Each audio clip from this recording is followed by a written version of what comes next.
નમસ્કાર મિત્રો, સ્વાગત છે તમારું અમારી ચેનલ ને વિકાસ સ્ટોરી પર એક નવા વિડીયોમાં। મિત્રો, કાર્તિક માસમાં જે મનુષ્ય આ 3 વસ્તુઓનું દાન કરે છે તો વિશ્વાસ કરો જીવનમાં કદી ગરીબી નહીં રહે। ભક્તો, કાર્તિક માસનો સમય એ દિવ્ય અવસર છે જ્યારે ભગવાન સ્વયં પૃથ્વી પર ઉતરીને પોતાના ભક્તોના ઘરે આવે છે। આ માસ માત્ર પૂજા કે વ્રતનો નથી, પરંતુ આત્માને શુદ્ધ કરવાનો અને પોતાના જીવનના પાપોને દૂર કરી હરાવવાનો અવસર છે। કહેવાયું છે કે જે મનુષ્ય કાર્તક માસના સમાપ્ત થયા તે પહેલા 3 વિશેષ દાન કરે છે તેના જીવનમાંથી દરિદ્રતા હંમેશાના માટે દૂર થઈ જાય છે।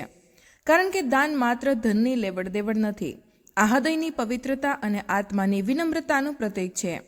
જે દિવસે મનુષ્ય સાચા ભાવથી દાન કરે છે એ જ દિવસે તેનું ભાગ્ય બદલાઈ જાય છે। આથી આજના આ વિડીયોને ધ્યાનથી સાંભળજો, કારણ કે આ માત્ર દાનની વાત નથી, પરંતુ તે પણ કહીશું કે જ્યાં ક્યાં 3 દાન છે કે જે ભગવાન વિષ્ણુને અત્યંત પ્રિય છે અને જેને કરવાથી જન્મ જન્માંતરની દરિદ્રતા મટી જાય છે। દર્શક મિત્રો, આ વિડીયો તમને એ રહસ્ય સુધી લઈ જશે જે આપણા ઋષિ મુનિઓએ પોતાના અનુભવથી પામ્યું હતું કે ધન ત્યાં સુધી સુખ નથી આપતું જ્યાં સુધી તે બીજાને કામ ન આવે। તો આવો આજે આપણે એ દિવ્ય રહસ્યને સમજીએ કે કાર્તક માસ પૂરો થાય તે પહેલા એ ક્યાં 3 દાન છે જે જીવનમાં કદી પણ કમી નહીં આવવા દે। તે દાનની સંપૂર્ણ માહિતી આપણે આ વિડીયોમાં મેળવવાના છીએ। તે પહેલા વિડીયોને લાઇક કરી ચેનલ પર નવા હોય તો ચેનલ સબસ્ક્રાઇબ પણ કરી દેજો અને કમેન્ટ બોક્સમાં જય માતા લક્ષ્મીજી અવશ્ય લખી દેજો। ચાલો તો વિડીયોની શરૂઆત કરીએ। મિત્રો, કાર્તક માસનું પહેલું અને સૌથી પવિત્ર દાન છે દીપદાન। દીપદાનનો અર્થ માત્ર એક દીપ પ્રગટાવવાનો નથી, પરંતુ પોતાની અંદરના અંધકારને દૂર કરી હરાવવાનો છે। જ્યારે આપણે દીપક પ્રગટાવીએ છીએ તો તે માત્ર તેલ અને વાટનો નથી હોતો, તેમાં આપણી શ્રદ્ધા, આપણી ભક્તિ અને આપણી કૃતજ્ઞતા સળગે છે। કહેવાયું છે કે જ્યારે વ્યક્તિ તલના તેલનો દીપક પ્રગટાવીને ભગવાન વિષ્ણુ, તુલસી માતા અને ગંગા મૈયાના નામે દાન કરે છે તો તે સ્વયં પોતાના જીવનનો અંધકાર દૂર કરી દે છે। પ્રિય મિત્રો, જ્યારે કાર્તક માસની સંધ્યા થાય છે અને સૂર્ય પશ્ચિમ દિશામાં ઢળવા લાગે છે ત્યારે તે સમયે સૌથી શુભ હોય છે। એ સમયે જ પોતાના ઘરના આંગણામાં તુલસીના છોડ પાસે કે કોઈ મંદિરમાં તલના તેલનો દીપક પ્રગટાવો અને તે દીપક પ્રગટાવતી વખતે મનમાં આ ભાવના રાખો, હે પ્રભુ, જેમ દીપ અંધકારને દૂર કરે છે તેમ મારા અંદરના અજ્ઞાન, લોભ, ક્રોધ અને મોહને પણ દૂર કરી દો। જે મનુષ્ય આ ભાવના સાથે દીપક પ્રગટાવે છે તેના જીવનમાં કદી અંધકાર નથી રહેતો। તુલસી માતાની નજીક તલનો દીપક પ્રગટાવવાનો અર્થ એ છે કે તમે ધર્મ અને સમર્પણનો દીપક પ્રગટાવો છો। જે ઘરમાં પ્રતિદિન તુલસી માતાની નીચે દીપ પ્રગટાવવામાં આવે છે ત્યાં રાક્ષસી શક્તિઓ પ્રવેશ નથી કરી શકતી, ત્યાં દરિદ્રતા નથી ટકતી, ત્યાં કલશ નથી થતો। માતા લક્ષ્મી સ્વયં તે ઘરમાં પ્રવેશ કરે છે અને કહે છે કે જ્યાં દીપક સળગે છે ત્યાં હું વાસ કરું છું। કાર્તક માસના દરેક દિવસે અને ખાસ કરીને પૂર્ણિમા કે અમાવસ્યાની રાત્રે જો મનુષ્ય ભગવાન વિષ્ણુના મંદિરમાં જઈને તલના તેલનો દીપક પ્રગટાવે તો તે દીપકની જ્યોતિ સીધી સ્વર્ગલોક સુધી જાય છે। ભગવાન સ્વયં કહે છે કે જે મારા નામે દીપક પ્રગટાવે છે હું તેના જીવનનો અંધકાર દૂર કરી દઉં છું। પ્રાચીન કથામાં વર્ણન આવે છે કે એક નિર્ધન સ્ત્રી હતી જે સમગ્ર વર્ષ કંઈક ને કંઈક બચાવીને કાર્તક માસમાં દીપદાન કરતી હતી। એકવાર તેણે માત્ર એક જ દીપ પ્રગટાવ્યો, પરંતુ તે દીપમાં એટલી શ્રદ્ધા હતી કે સ્વર્ગ લોકમાં પણ તેની જ્યોતિ દેખાય। ભગવાન વિષ્ણુએ પ્રસન્ન થઈને કહ્યું, આ સ્ત્રીનું કોઈ પણ જન્મ અંધકારમાં નહીં રહે। આગલા જન્મમાં તે એ જ નગરની રાણી બની। આથી કાર્તક માસના અંતિમ દિવસોમાં જ્યારે આ પવિત્ર કાળ સમાપ્ત થવા આવે છે ત્યારે જો કોઈ વ્યક્તિ તલના તેલનો દીપક પ્રગટાવીને દાન કરી દે તો તે પોતાના જીવનની દરિદ્રતાને હંમેશના માટે સમાપ્ત કરી દે છે। જે દીપ તમે આજે પ્રગટાવો છો એ માત્ર માટીનો દીપક નથી હોતો, તે તમારા આવનારા ભવિષ્યની નીંવ હોય છે। એ દીપકમાં તમારી શ્રદ્ધાનો પ્રકાશ, તમારા કર્મનો તેજ અને તમારા ભાગ્યનો ઉજાળો સમાયેલો હોય છે। પ્રિય મિત્રો, ધ્યાન રાખજો, દીપક માત્ર એક ક્ષણ માટે નથી સળગતો, તે તમારા આવનારા સમયને પ્રકાશિત કરે છે। જે મનુષ્ય કાર્તક માસમાં તલનો દીપક દાન કરે છે તેના પાપ નષ્ટ થઈ જાય છે, પૂર્વજ તૃપ્ત થાય છે અને ભગવાન વિષ્ણુ સ્વયં તે વ્યક્તિના જીવનમાં સૌભાગ્યનો દીપ પ્રગટાવી દે છે. આથી આજે જ્યારે સંધ્યાનો સમય થાય તો શ્રદ્ધાથી દીપ પ્રગટાવવો એ દીપકની જ્યોતિથી ભગવાનના ચરણોને પ્રણામ કરો અને કહો, હે પ્રભુ, આ દીપના પ્રકાશથી મારું મન પણ પ્રકાશિત થઈ જાય. આ દીપદાન તમારા જીવનનું સૌથી મોટું પુણ્ય બની જશે. ભક્તો, બીજું દાન છે વસ્ત્રદાન. પ્રિય દર્શક મિત્રો, કારતક માસમાં કરેલું દરેક દાન અદ્ભુત ફળ આપે છે, પરંતુ વસ્ત્રદાન એવું પુણ્ય કર્મ છે જે મનુષ્યની અંદર દયા, કરુણા અને વિનમ્રતાનો પ્રકાશ ફેલાવે છે. આ માત્ર કપડાં આપવાનું કાર્ય નથી, પરંતુ કોઈ બીજાના જીવનમાં ગરમાહટ અને સન્માન આપવાનું માધ્યમ છે. શાસ્ત્રોમાં કહેવાય છે કે વસ્ત્રમ દદાતિ સૌખ્યમ આયુષ્યાયમ કીર્તિ, અર્થાત જે મનુષ્ય વસ્ત્રદાન કરે છે તેને સુખ, આયુ અને કીર્તિ ત્રણેયનો આશીર્વાદ મળે છે.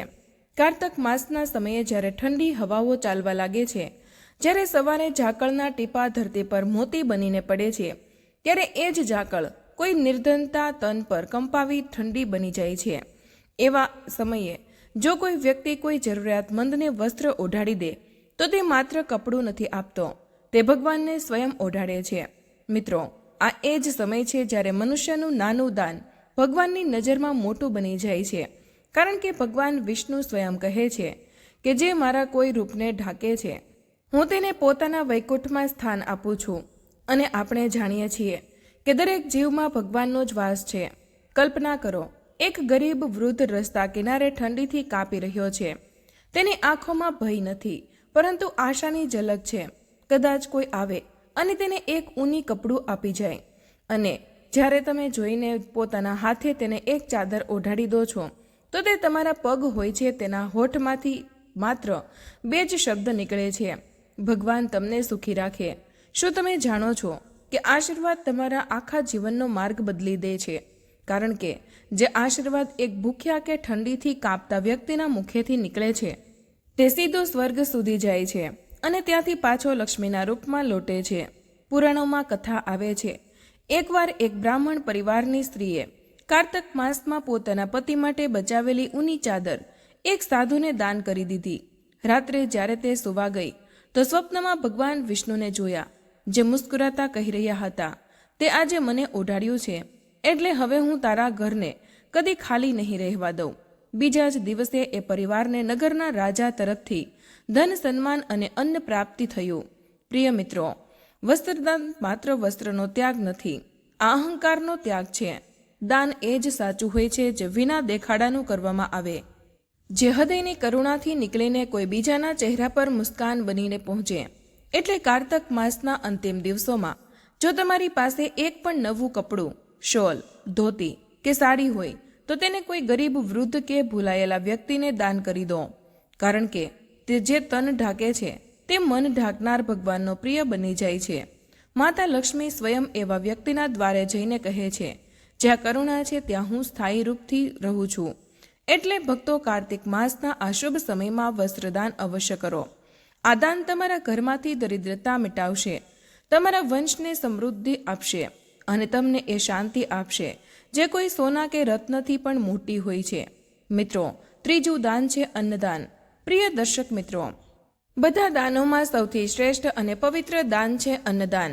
ધર્મ ગ્રંથોમાં સ્પષ્ટ કહેવાયું છે, અન્નદાન પરમ દાનમ, વિદ્યા દાનમ તત પરત, અર્થાત સંસાર બધા દાનોમાં અન્નદાન સર્વોત્તમ છે, કારણ કે અન્ન જ જીવનનો આધાર છે. જે વ્યક્તિ ભૂખ્યાને ભોજન કરાવે છે તે કોઈ મનુષ્યનું નહીં, સ્વયં ભગવાનનું તૃપ્ત કર્મ કરે છે. કારતક માસમાં જ્યારે સૃષ્ટિની ઉર્જા સૌથી શાંત અને દિવ્ય હોય છે, ત્યારે આપેલું અન્નદાન અસંખ્ય જન્મોના પાપોનો નાશ કરી દે છે. એટલે કહેવાયું છે, કાર્તિકે અન્નમ દત્વા કોટી યજ્ઞ ફલન લતે. જે મનુષ્ય કારતક માસમાં અન્નદાન કરે છે તેને હજારો યજ્ઞના સમાન પુણ્ય પ્રાપ્ત થાય છે. પ્રિય મિત્રો, અન્નદાન માત્ર કોઈને ભોજન કરાવવાનું કાર્ય નથી, આ એક ભાવ છે, એક ત્યાગ છે અને એક કરુણાનું રૂપ છે. જ્યારે કોઈ ભૂખ્યાના પેટમાં અન્ન પહોંચે છે તો તેના ચહેરા પર જે સંતોષ ઝલકે છે એ જ ભગવાનનો આશીર્વાદ હોય છે. અને જે આ આશીર્વાદ પ્રાપ્ત કરી લે છે તેના ઘરમાંથી કદી અન્નની કમી થતી નથી.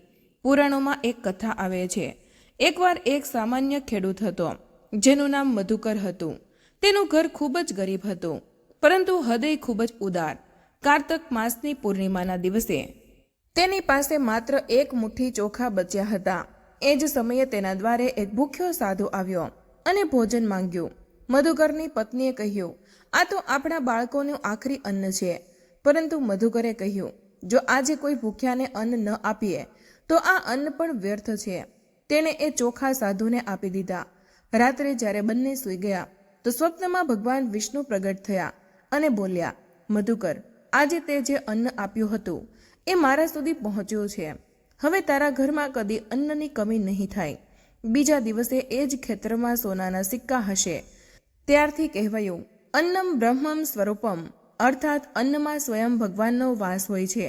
પ્રિય મિત્રો, જો કોઈ વ્યક્તિ કારતક મહિનામાં કોઈ બ્રાહ્મણ, સાધુ, ગૌશાળા કે કોઈ ગરીબ પરિવારને ભોજન દાન કરે તો તેના પૂર્વજો તૃપ્ત થાય છે.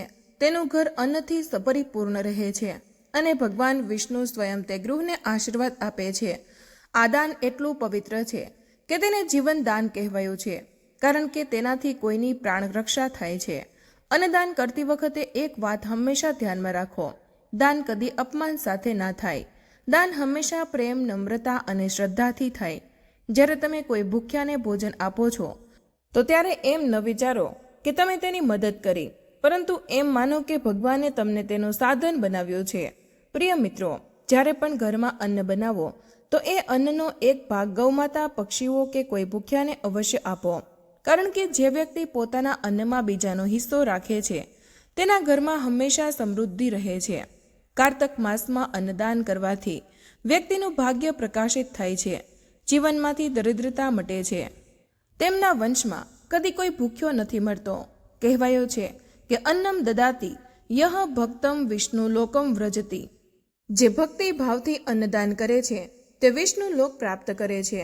એટલે પ્રિય મિત્રો, જ્યારે આ પવિત્ર કારતક માસ સમાપ્ત થવા આવે તો પોતાના હાથે કોઈને ભોજન કરાવો, કારણ કે તે જ ક્ષણ તમારા જીવનની સૌથી મોટી પૂજા બની જશે. અંતમાં બસ એટલું યાદ રાખજો કે દીપથી અંધકાર મટે છે, વસ્ત્રથી ઠંડ મટે છે, પરંતુ અન્નથી ભૂખ મટે છે, અને આ જ સૌથી મોટો ધર્મ છે. તો મિત્રો, આજનો વિડીયો અહીં પૂર્ણ કરીએ છીએ. આજની આ માહિતી તમને કેવી લાગી અને આજનો આ વિડીયો તમે કયા શહેરમાંથી સાંભળી રહ્યા છો તે કમેન્ટમાં જરૂર જણાવજો. માહિતી પસંદ આવી હોય તો વિડીયોને લાઇક અને તમારા મિત્રો સાથે શેર કરજો. ચેનલ પર નવા હોય તો ચેનલને સબસ્ક્રાઇબ કરવાનું ભૂલશો નહીં. મળીએ એક નવા વિડીયોમાં. ત્યાં સુધી તમામ મિત્રોને જય માં લક્ષ્મી, જય શ્રી કૃષ્ણ. ધન્યવાદ. વિડીયોને અંત સુધી સાંભળવા બદલ તમારો ખૂબ ખૂબ આભાર.